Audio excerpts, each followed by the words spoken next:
True life is not fellowship, it's discipleship, it's not living, it's life, it's not religion, it's kingdom.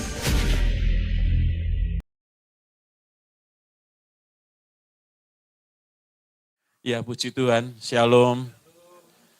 Ya, senang banget bisa hadir.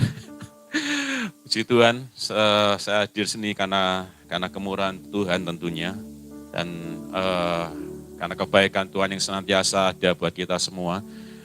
Saya bersyukur, terima kasih Pak Edi buat jemaat tempat ini. Saya bersyukur buat Pak Roy dan istri. Kalau tidak salah hari ini beliau di Tretas, kalau tidak salah, pelayanan di Tretas.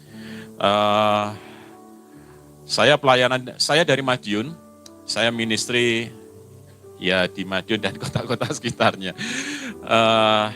Ada radio di situ, ada Bapak Ibu bisa download di Play Store, ada Sahabat Kehidupan di situ.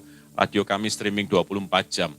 Pak Roy dan istri itu ngisinya Ibu ngisi di Kemis jam 9 sampai jam 10, Glow to Glow itu. Kemudian on air kalau Pak Roy isinya yang Jumat jam 7 sampai jam 8 malam. Istri saya tergabung di Glow to Glow, di bulan sekali pasti ketemu dengan Bu Christine di Surabaya, yaitu ministry yang istri saya jalani. Istri saya 1, anak saya 3. Kota ini kota yang selalu berkesan di hati saya, karena dulu saya waktu anak-anak masih kecil, masih sering ke sini. Dan tadi malam saya sampai di sini jam berapa ya, jam 9 lebih lah, setengah 10. Lumayan ternyata ya. Setengah 5 saya berangkat dari toko. Setengah 5 saya sampai dari map itu jam 8 sampai sini. Tapi saya berbelok dulu ke Prigen, makan dulu di situ karena ya kebiasaan saya. Jadi saya sudah jalanin, Bapak Ibu mungkin bisa tiru, itu bagus buat kita yang sudah usia 25 tahun ke atas. Saya jalani intermittent fasting, jadi saya makan terakhir itu jam 7 malam. Jam 11 siang sampai jam 7 malam. Dan itu bagus buat tubuh kita semuanya. Nanti saya akan next akan share lah, tubuh kita harus sehat. Karena kalau tidak sehat kita tidak bisa memuliakan Allah. Amin. Tubuh kita harus sehat. Dengan sehat kita bisa menggenapi destiny yang Tuhan taruh di kita. Amin. Nah kalau kita tidak sehat, Tuhan mau janji apapun di kita, bagaimana kita bisa menggenapi? Iya Pak ya?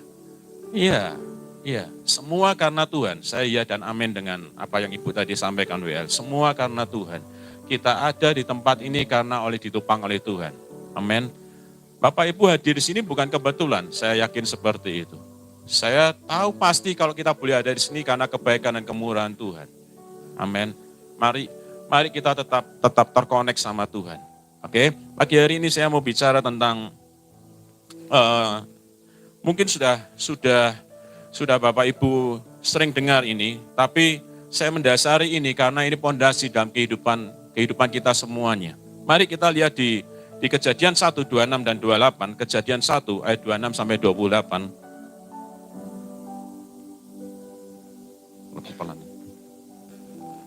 Kejadian 1, 26 sampai 28. Oke, mari 1, 2, 3. Berfirmanlah Allah. Oh, enggak bisa baca semuanya ya. Oke, ayo. 1, 2, 3. Berfirmanlah Allah, baiklah kita menjadikan manusia menurut gambar dan rupa kita, supaya mereka berkuasa atas ikan-ikan di laut dan burung-burung di udara, dan atas ternak, dan atas seluruh bumi, dan atas segala binatang melata yang merayap di bumi. Kalimat yang saya garis bawahi, sebentar kita ke atas dulu, ialah baiklah kita menjadikan manusia menurut gambar dan rupa kita. Ini yang Tuhan mau dari awal, dan dia tidak pernah berubah. Nanti saya akan tunjukkan dari awal penciptaan, dari Kejadian sampai Wahyu, dia tidak pernah berubah. Senantiasa ya dan amin, senantiasa setia, senantiasa mengenapi janjinya. Dan dari firman ini kita tahu bahwa dia mau kita gambar dan rupa kita sama. Gambar dan rupa kita sama. Gambar berbicara image, roh kita sama dengan rohnya. Kemudian jiwa bicara tentang rupa kita. Dia mau supaya kita sama dengan dia. Amin. Perhatikan, sama dengan dia, roh kita sama. Jiwa dan tubuh. 1 Tesalonika 5 ayat 23, tidak usah dibuka. Di situ tertulis bahwa kita terdiri dari roh, jiwa, dan tubuh. Amin. Semuanya setuju kan ya? Roh, jiwa, dan tubuh. Kita punya roh yang tinggal di jiwa, ada jiwa dan ada tubuh. Tubuh semua di sini sekali kita punya tubuh, punya panca indera. Tapi kita juga punya jiwa, punya pikiran, punya perasaan, punya kehendak. Setiap dari kita mengizinkan jiwa kita yang beroperasi, yang berkuasa atas hidup kita dulu. Tetapi seharusnya pada waktu kita percaya kepada Tuhan Yesus, maka roh kita yang harus berkuasa ke jiwa kita. Amin. Nah, roh ini yang harus berkuasa. Bagaimana berkuasanya? Roma 10 ayat 9 dan 10 katakan pada waktu kita percaya Yesus sebagai Allah, Yesus sebagai Tuhan, Yesus sebagai Raja, hati kita percaya, mulut kita mengaku. Firman ini berkata kita diselamatkan. Amin. Pernah baca ayat ini? Amin. Hanya Yesus, tidak ada yang lain. Amin. Sepakatkan hanya Yesus. Tidak ada yang lain. Karena kalau Bapak Ibu hari-hari ini dengar di YouTube banyak hal-hal yang aneh-aneh. Tidak ada yang lain di bawah kolong langit ini, cuma satu-satunya juru selamat, namanya Yesus. Sekali pegang Yesus tetap Yesus. Dia Allah, dia bukan nabi saja. Dia Allah, dia Tuhan, dia Raja. Selama kita pegang itu, maka kita bisa berkata seumur hidup kita, dia tidak pernah dan tidak akan meninggalkan kita. Percayalah. Amin. Apapun persoalanmu, selama hati kita tetap percaya dia Allah, dia Tuhan, dia Raja, tidak ada yang sulit buat dia untuk lakukan atas hidup kita. Amin. Tidak ada yang mustahil buat dia terjadi atas hidup kita. Amin. Nah, pada waktu kita percaya dia Tuhan, dia Raja, dia Allah, yang terjadi adalah 2 Korintus 5 ayat 17. Mari kita lihat 2 Korintus 5 ayat 17. Ada beberapa ayat yang ingin saya bagikan, tapi ini basic buat kita semua. Saya rindu Bapak Ibu pulang dari tempat ini. Apapun persoalan yang kau hadapi, saya pengen engkau pulang dengan kondisi yang berbeda. Engkau tahu bahwa engkau punya Bapa yang baik. Amin. Pada waktu kita tahu dan percaya kita punya Bapa yang baik, maka maka engkau akan tenang. Saya menikmati pujian di sini mulai saya masuk. Di setiap kata yang dinyanyikan saya ya dan amin. Lagu pertama tadi, anugerahmu mempesona hidupku. Nanti saya akan satu persatu tunjukin. Anugerahnya itu lebih dari segalanya. Lebih dari apapun persoalan yang kau hadapi. Kebesarannya, kebaikannya lebih daripada yang kau hadapi. Nah, tapi bukan dari kata saya, tapi harus engkau ngalami Bapak Ibu. Bukan dari kata Bapak Edi atau Pak Roy atau siapapun, tapi engkau harus ngalami secara pribadi. Bukan dari kata orang engkau mendengarnya, tapi engkau mengalami dari hatimu, dari paling dalam, iya, aku jalan ini bersama Bapa. Karena Mazmur katakan, kalaupun kau berjalan dalam lembah kekelaman, katakan apa? Kebajikan dan kemurahannya tetap ada. Amin. Saya hari ini tetap lihat kebajikannya dan kemurahannya tetap ada di setiap persoalan yang Bapak Ibu ada. Ada banyak hal kita tidak mengerti. Benar kan ya? Kenapa boleh ngalami ini, kita boleh tidak mengerti. Tapi pada waktu engkau percaya dari hatimu bahwa engkau punya Bapa yang baik, maka engkau akan tenang jalani hidup ini. Amin. Ayat 1-1. 2 Korintus 5 katakan, mari baca sama-sama, siapa yang dalam Kristus? Bisa lebih keras, 1, 2, 3.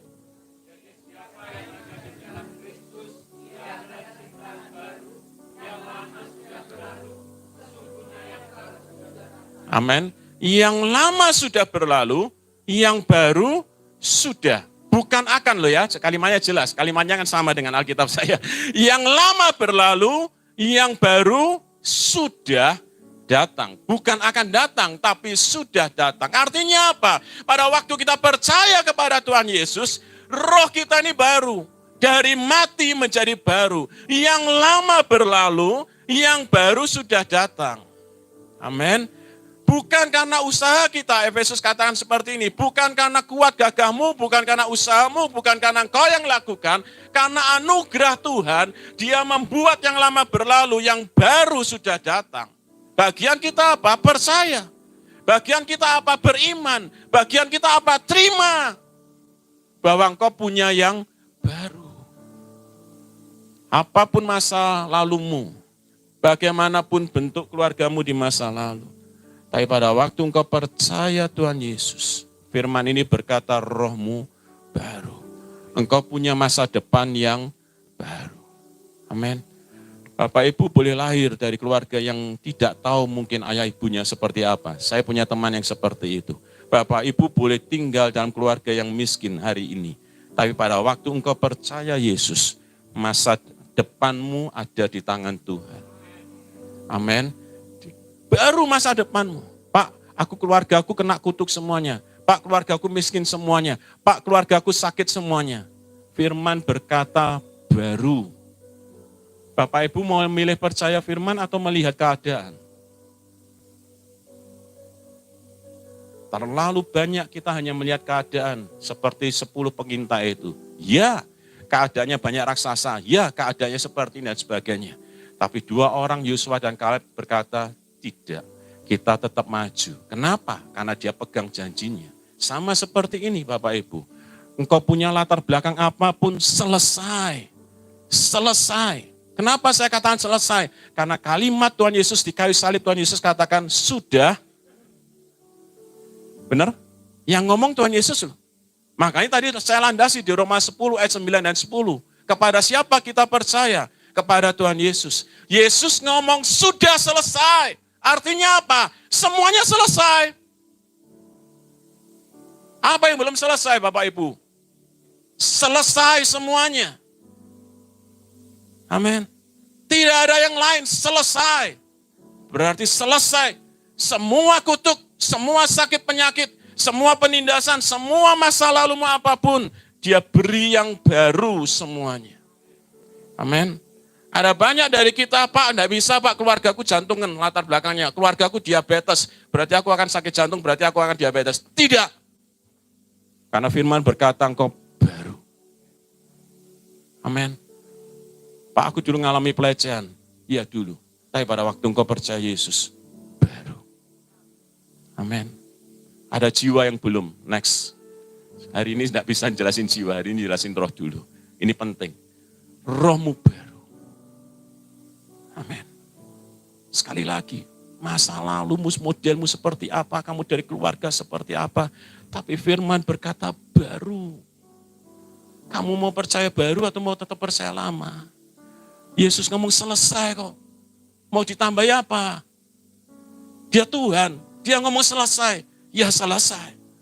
Kalau saya ngomong selesai mungkin masih bisa belum selesai. Kalau Pak Edi ngomong selesai mungkin masih ada beberapa yang belum selesai.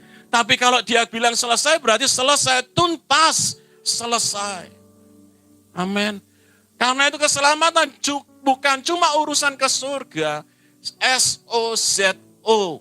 Itu arti keselamatan. So. Artinya engkau diberkati. Engkau dilimpahi. Engkau sehat.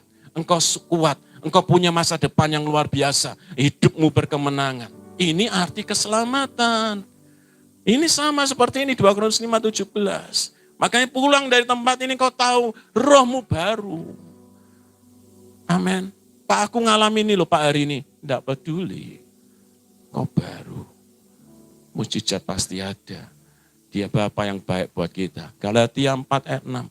Pada waktu dia buat roh kita baru, tidak sekedar baru saja. Galatia 4 ayat 6. Galatia 4 ayat 6. Galatia 4 ayat 6. Ayo baca sama-sama. Dan karena kamu, maka Allah telah menyuruh roh anaknya ke dalam hati kita yang berseru. Kasih salam kiri kanan dulu, katakan, kamu anak Allah.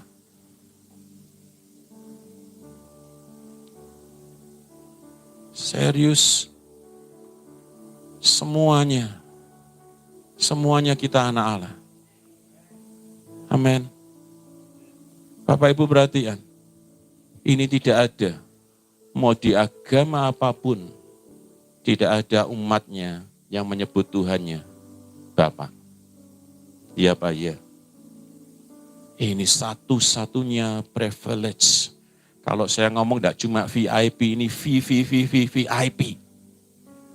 Tidak akan pernah engkau temui dimanapun selain pada waktu kita menyembah Tuhan.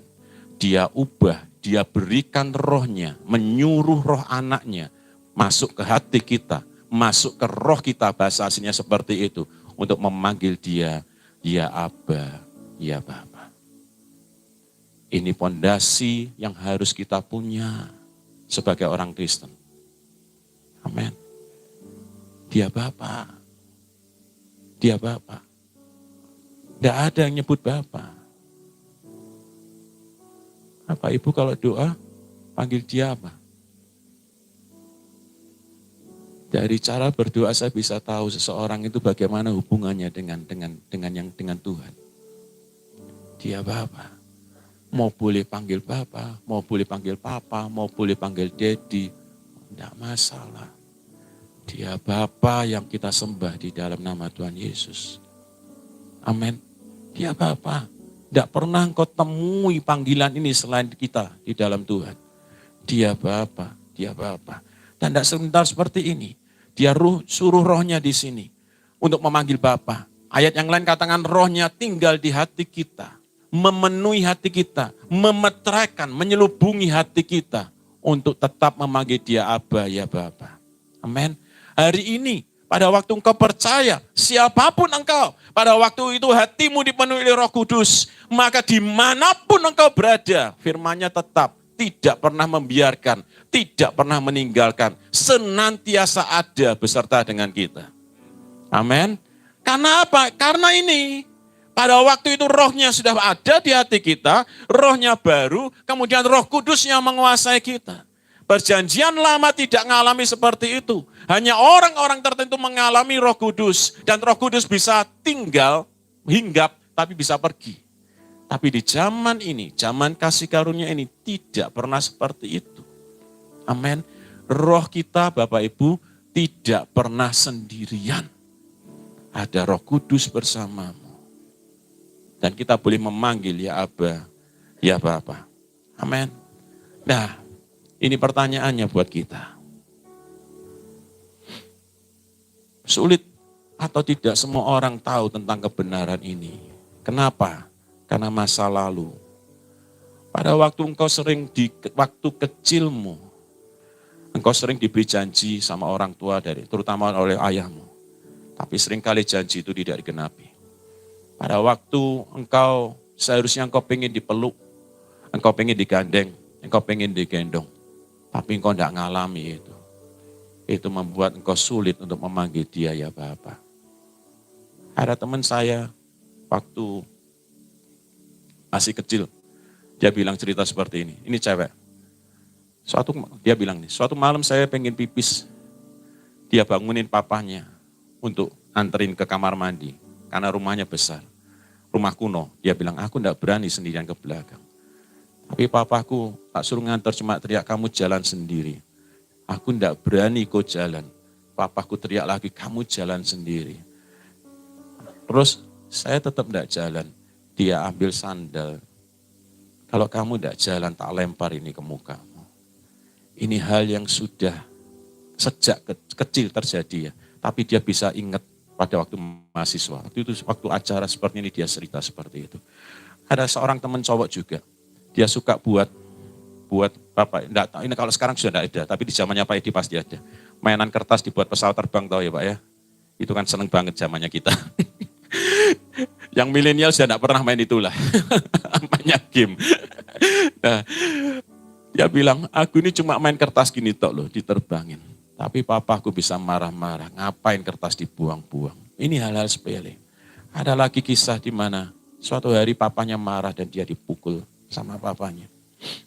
Dan itu tergores sampai dia menikah.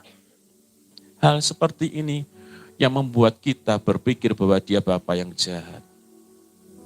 Tapi enggak, dia tetap Bapa yang baik. Amin. Suatu hari, anak saya waktu itu masih kecil. Masih anak yang pertama, waktu itu masih umur sekian bulan. Saya gendong pagi itu, sampai hari ini saya tidak akan pernah lupa. Saya nyanyi, saya gendong. Di tengah saya nyanyi, tahu-tahu ada suara jelas suara, bukan di hati. Suara yang lembut sekali. Dan suara itu berbunyi nih, I have loved you with an everlasting love. Waktu muncul suara itu saya tidak ngerti. Saya cuma toleh kiri kanan. Saya lihat tidak ada sapa-sapa. Saya diem. Kemudian suara ini muncul lagi. Sama, suara yang sama. Tapi di situ saya tahu, itu suara Bapak. Saya lihat, saya pandang wajah saya. Dan dia Bapak itu bisa seperti ini. Kamu boleh ngasih anakmu. Tapi aku lebih daripada engkau mengasihi anak ini. Saya tidak tahu kalimat ini ada di mana. Tapi beberapa waktu kemudian saya nemu ayat itu di Yeremia. Ternyata itu ada ayatnya. Aku mengasihi engkau dengan kasih yang tidak terbatas. Dia Bapa yang baik. Dia Bapa yang baik. Saya sekali lagi, saya tidak tahu kondisi masa lalu Bapak Ibu bagaimana. Tapi engkau mesti membuang hal-hal yang itu. Dan engkau mesti panggil dia Bapa, ya Aba, ya Bapa. Saya mengalami setiap hari hal-hal yang saya tahu bahwa ada Bapa yang bersama saya yang tidak pernah membiarkan dan meninggalkan saya. Suatu hari saya makan dengan anak saya yang kedua di Alam Sutra di Jakarta. Saya masuk ke mall, anak saya bilang, Pak makan di bawah aja ya. Kita jalan, kita nemu satu resto ada bintang Michelin-nya ini. Di Surabaya enggak ada bintang Michelin. Terus saya bilang sama anak saya bilang, Pak masuk situ ya. Iya enggak apa-apa, masuk aja. Kita masuk, kita makan, kita ngobrol. Anak saya yang dua di Jakarta, jadi saya 2 minggu sekali mesti ke Jakarta, cewek masalahnya. Saya makan, di waktu itu saya makan sama-sama. Selesai makan itu hari Jumat malam, saya masih ingat, Jumat malam. Sabtu pagi, saya bangun tidur, saya duduk. Tahu Tuhan bicara seperti ini. Mazmur 23, aku menyediakan hidangan bagimu. Kalimat yang sederhana, tapi memberi pengertian di hati saya.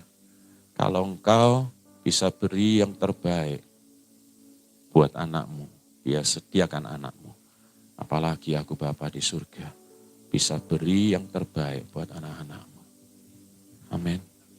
Bapak Ibu yang ayah, Bapak Ibu bolehlah. Tidak ada satu orang pun dari kita merancangkan yang jahat kepada anak-anaknya. Setuju? Amin. Di dalam ketidaksempurnaan kita sebagai ayah, iya kan ya? Di dalam ketidaksempurnaan ibu. Tapi kita tidak pernah merancangkan yang jahat buat anak kita. Benar kan ya? Ambil contoh. Pada waktu mau sekolah, Bapak Ibu pasti sudah siapin beli alat-alat tulis. Seragam, bayar semuanya, beli sepatu mungkin. Iya Pak ya? Benar kan ya? Di dalam ketidaksempurnaanmu, engkau menyediakan. Apalagi dia Bapa yang baik. Amin. Coba cek. Dalam kelemahan kita loh. Kita senantiasa beri yang terbaik buat anak-anak kita. Apalagi loh dia Bapa. Tidak pernah merancangkan yang jahat. Tidak pernah merancangkan yang tidak baik. Tidak pernah terlambat untuk menolong kita. Amin. Bapak Ibu, pasti pada waktu engkau anakmu sedang perlu sesuatu buat keperluan sekolah atau apa. Atau mungkin anakmu dalam kondisi pakaian yang sobek mungkin. Atau kaos kaki yang sobek. Saya yakin 100% kita rela untuk tidak makan. Atau kita rela nyisihkan uang untuk beliin sesuatu buat anak kita. Iya Pak ya? Pastilah. Benar. Kita rela lakukan sesuatu untuk tidak makan, tidak keluarin uang buat keperluan diri kita. Tapi kita pakai uang itu untuk beliin sesuatu buat anak kita. Nah, amin. Bapak Ibu mungkin ada yang tanya, loh Pak aku doa. Tapi kenapa sampai pagi ini aku gak dijawab? Bukan tidak dijawab. Tapi belum dijawab. Bukan tidak dijawab. Tetapi karena pikiran kita yang membatasi dia Bapa yang baik. Membuat kita tidak percaya. Contoh, suatu hari anak saya yang ketiga ngomong sama saya seperti ini. Pak isi no Shopee. Iya, mau berapa? 500 Pak. Dia ngomong 500, saya isi berapa? Ya saya isi 500. Saya bilang, saya waktu itu ngajari anak saya yang nomor 3 ini. Kamu ngomong 500, Bapak ngisi 500. Kamu ngomong 1 juta, Bapak isi 1 juta enggak? Bisa. Iya, itulah faith, iman. Ketidakpercayaan kita membuat lambat, membuat tidak terjadinya mujizat atas hidup kita. Ketidakpercayaan kita karena kita membatasi Tuhan. Mosok toh Tuhan bisa tolong aku. Amin. Dia Bapa yang senantiasa hadir, menolong, menguatkan, menggandeng, menggendong kita. Amin. Tujuannya apa? Karena dia pengen kita ini bahagia. Yuel 2 kalau tidak salah. Aku bergirang, aku bersuka. Pada waktu engkau bergirang, engkau bersuka. Bapak Ibu pasti pernah ngalami yang sudah punya anak ya. Pulang dari kantor, pulang dari kerja capek. Benar kan ya?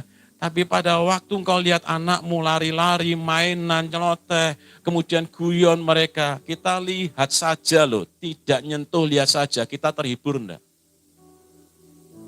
Ngalamin enggak ini? Iya kan? Kita lihat, kita wis capek pulang kerja, kita lihat anak kita lari, kemudian mainan, tertawa dengan saudara yang lain, dengan temannya. Kita cuma lihat. Tapi hati kita so seneng juga loh. Ngalami itu, cuma lihat loh. Tapi kita senang. Sama lah, ayatnya ada kok. Dia mau kita bersuka. Dia mau kita bergirang. Dia mau kita berkemenangan. Dia mau kita bersorak-sorai. Tapi kenapa tidak terjadi? Karena yang pertama, karena engkau membatasi, engkau tidak percaya punya Bapa yang baik.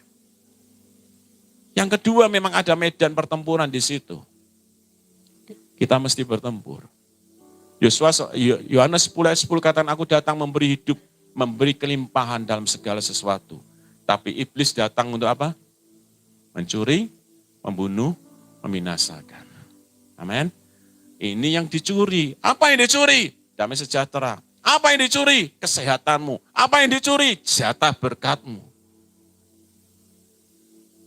Pada waktu kita tidak fokus, kita tidak percaya kepada Bapa, maka hati ini tanpa terasa akan menjadi galau. Bahasa Inggrisnya kemerungsung. kita lihat masalah kita, kemudian kita membuat hati kita tidak damai. Itu yang setan yang jahat itu sedang mencuri. Damai itu sedang dicuri. Amin. Mau dicuri. Pada waktu kita sakit, ada banyak berarti kita pada waktu sakit, pikiran kita, aku minum obat apa ya? Aku ke dokter mana ya? Gak salah, saya tidak menyalahkan itu. Tapi kembali ke awal tadi, rohmu sehat. Jadi Tuhan juga beri kesehatan buat kita. Tapi ada pihak tertentu yang mencuri kesehatanmu. Amin.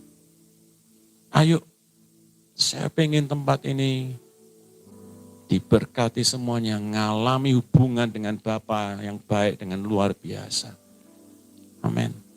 Saatnya pindah sini Pak ya. Harus pindah lah. Saya berdoa untuk beberapa gereja yang mulai beli tanah. Tidak ada yang mustahil lah. Amin. Buat kita yang percaya kepada Dia. Dia Bapa yang baik. Dia pasti sediakan yang terbaik. Amin. Ada banyak hal. Ayo kita tetap percaya. Kalau kita bisa beri yang terbaik buat anak kita. Apalagi Dia Bapa yang di surga. Pasti beri yang terbaik buat kita. Pagi hari ini saya ingin ngalami. Bukan dari kata orang. Tapi engkau ngalami ya, engkau Bapa yang baik. Amin. Ayo ngalami. Dia senantiasa sediakan berkat. Saya cerita ini. Saya ngomong sama anak saya yang pertama. Anak saya yang pertama ada di Bali. Kita buka resto di sana di Bali. Kota pariwisata. Sama seperti di sini kan juga kota pariwisata. Saya ngomong sama anak saya persis seperti yang saya sampaikan ini. Kamu harus belajar mengenal Bapa bukan dari kata papa. Tapi kamu harus belajar mengenal Bapa secara pribadi. Dia Bapa yang tolong, dia Bapa yang memberkati, dia Bapa yang baik. Amin. Saya ajarin. Saya ngomong gini, kamu lihat kan Tuhan memberkati dengan luar biasa di bisnis yang saya kerjakan. Saya ngomong sama anak seperti ini, kamu harus ngalami, bukan dari saya. Ya apa-apa, ya kamu mesti connect sama Bapa di surga. Tapi ada bagiannya kamu mesti nabur. Karena itu enggak bisa. Pada waktu kita nabur maka kita akan menuai. Nah, tidak nabur Tuhan tetap bisa beri. Tapi pada waktu kita nabur maka itu berjalan seperti aturan yang dia. Amin. Kembali sebelum saya cerita ini. Kita mesti tahu pada waktu kita percaya kepada dia, kita punya dia sebagai Bapa yang baik. Amin. Hanya anak yang terima apa? Warisan. Benar? Yang tidak anak bisa terima enggak? Enggak. Mau jadi anak atau tidak? Kita terima warisan. Ada banyak orang Kristen yang datang ke gereja tapi seperti anak sulung. Bapak Ibu nanti baca tentang anak sulung. Ada di rumahnya pada waktu si bungsu datang, anak sulungnya bilang seperti ini, aku tinggal di sini, aku tidak pernah dipestain, aku tidak pernah diberi makan. Ayatnya kan sederhananya seperti itu. Sedangkan anak bungsu datang, bapak langsung buat pesta. Sulung tinggal dengan bapaknya, tapi dia tidak tahu dia punya bapak yang baik, bapak yang kaya. Ada banyak orang Kristen juga seperti itu. Tidak tahu bahwa kita punya hak untuk menjadi ahli waris. Amin. Apapun kondisi anak bungsu, Bapak Ibu tahu ceritanya, datang dengan kondisi yang morat-marit seperti itu. Alkitab mencatat yang menyongsong anaknya atau bapaknya. Bapaknya dari teras rumah dia lari menjemput anaknya. Dia rindu memeluk setiap dari kita, siapapun kita. Jadi engkau semua, kita semua anaknya, kita punya hak jatah ahli waris. Bapak Ibu boleh keluar dari tempat ini, di depan ada pengemis misalnya. Bapak Ibu bisa kasih 50.000, 100.000, 500.000. Benar? Tapi Bapak Ibu tidak akan kasih kan lebih dari itu. Kenapa Pak? Ya duduk anakmu. Benar kan ya? Tapi pada waktu anak kita bisa mau kasih berapa, bisa enggak? Bisa. Tapi kenapa kita tidak kasih semuanya ke anak kita hari ini? Anak saya waktu SD saya tidak mungkin kasih toh 100.000 atau 500.000. Bubrah, bisa tuku permen KB. Iya kan? Hari ini Bapak Ibu punya anak SMP, SMA, tidak mungkin Bapak Ibu kasih uang sekian puluh juta atau sekian belas juta. Bisa tidak pulang rumah tuh. Ada jatahnya, ya. Tapi kalau hari ini kita belum bukan tidak, belum menerima semuanya dari Tuhan. Kenapa? Mesti cek. Sikap hatimu benar enggak sama Tuhan? Siap enggak terima berkat? Dia Bapak kita tahu, sama seperti kita tahu. Pada waktu anak kita SD, kita enggak akan beri anak kita belasan juta. Paling kita kasih uang saku 20-50 ribu lah. Enggak mungkin lah kita kasih ratusan ribu pada waktu anak kita SD. Setuju kan dia? Pada waktu anak kita SMP kita kasih lain enggak? Ya pasti kasih lain dong. Pada waktu anak kita SMA kuliah kasih lain enggak? Ya pasti kasih lain lah. Ya Bapak kita tahu kapasitas kita. Tapi dia pasti sediakan warisan buat kita semuanya. Amin. Jadi kita punya hak untuk terima warisan itu. Tapi ada bagiannya Bapak, ada bagiannya kita. Nah bagian kita yang kita mesti lakukan adalah kita berjalan seperti firman, maka kita akan nikmati semuanya itu dengan ajaib, dengan luar biasa. Bapak Ibu boleh punya handphone, semuanya punya handphone. Pada waktu Bapak Ibu sedang off, tidak ada SIM card-nya, tidak ada wifi-nya, mau handphone harga 1 juta sampai 20 juta sekian, bisa berfungsi enggak? Tidak akan berfungsi. Amin. Kenapa? Gak connect. Ini boleh ada listrik semuanya seperti ini, tetapi tidak ada kabel untuk nge-charge handphone saya, bisa connect enggak? Enggak bisa. Bisa paham contoh ini? Ada berkat yang luar biasa tersedia. Efesus katakan semuanya, Efesus 3, karena semua berkat di surga disediakan buat kita. Yang di surga tidak ada air mata. Di surga tidak ada sakit penyakit. Apa yang di surga itu jatahnya kita semua. Tapi kenapa kita belum mengalami semuanya? Karena gak connect. Listriknya banyak. Gak ada kabel untuk ngecharge. Bisa masuk ke sini enggak? Ya enggak bisa. Bisa paham Bapak Ibu? Ya apa Pak connect-nya? Enggak ada cara yang lain pada waktu kita sediakan waktu menyembah Dia. Enggak ada cara yang lain pada waktu kita tidak merenungkan firman Tuhan ini siang dan malam. Tidak ada cara yang lain pada waktu kita tidak memperkatakan firman ini terus menerus. Itu bagian kita. Pada waktu kita sedang connect, maka percayalah semuanya akan Tuhan sediakan dengan ajaib, dengan luar biasa. Amin. Ada banyak hal kita tidak mengerti. Tapi pada waktu kita baca firman akan membuat kita akan mengerti hikmat Tuhan mengalir buat kita. Amin. Saya ngalami. Suatu hari saya ada di resto dengan teman saya. Di temboknya ada tulisan Mandarin. Banyak ini. Saya buta huruf untuk Mandarin.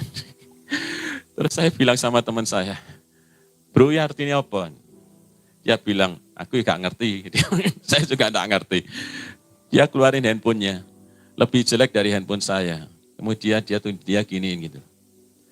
Ini lo bro artinya ini. Lewat apa? Lewat Google Lens. Bapak Ibu bisa kan ya? Tempelan gini langsung baca. Mau huruf Mandarin, huruf Jepang, huruf bahasa Inggris semuanya akan muncul. Arti daripada yang kita scan seperti ini. Handphonenya mahal saya, tapi saya tidak bisa pakai handphone saya. Semuanya sudah ada di handphone ini, tapi saya tidak bisa manfaatkan. Sama seperti ini loh yang terjadi buat anak-anak Tuhan. Semuanya sudah disediakan, tapi kita tidak ngerti, tidak dapat itu semua. Karena kita tidak pernah baca firman. Manual booknya kita tidak baca. Manual booknya apa? Ya Alkitab, firman Tuhan. Amin. Ayo ngalami. Ini bukan hanya untuk orang-orang tertentu. Semuanya. Siapapun kita. Yang memanggil ya Aba, ya Bapa. Siapapun kita yang terhubung, yang connect dengan Dia. Maka kita akan ngalami semuanya itu dengan luar biasa. Pasti.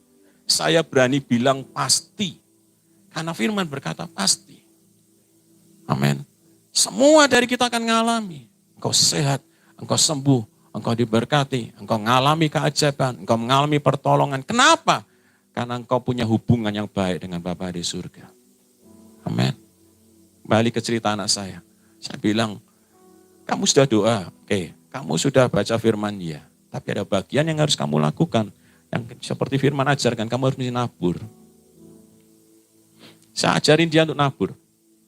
Kemudian dia bikin, pada waktu itu puasa, dia bikin takjil, bagi takjil gratis. Dia bilang, Pak tak buatin kolak. Ya terserah, enggak apa-apa.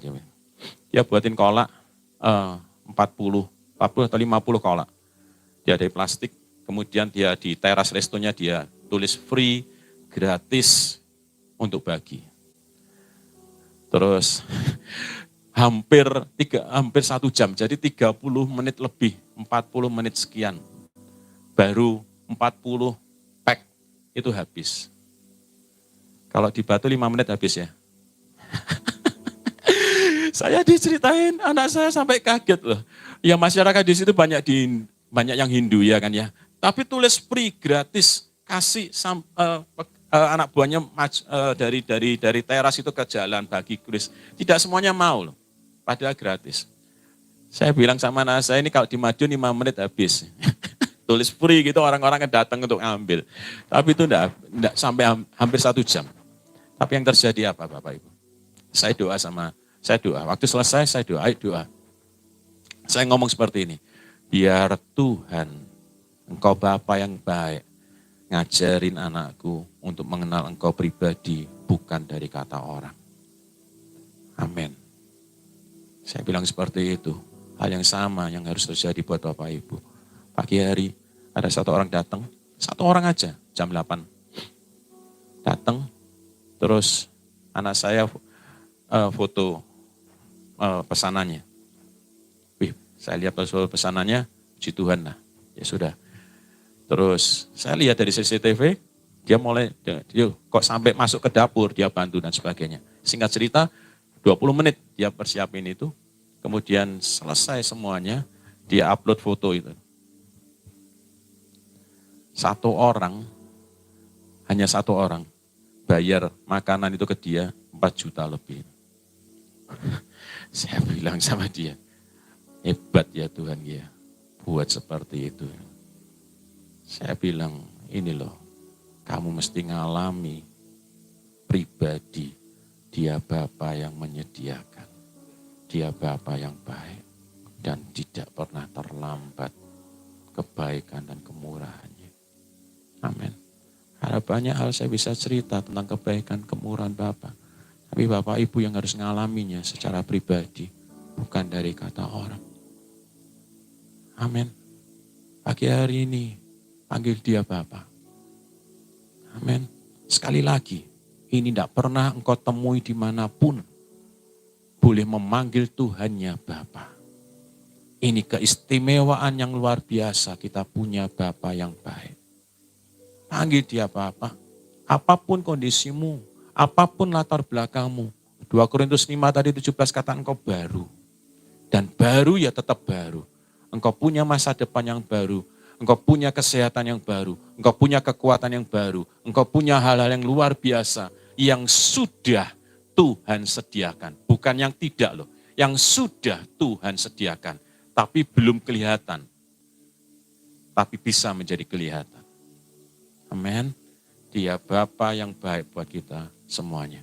Mari kita bangkit berdiri.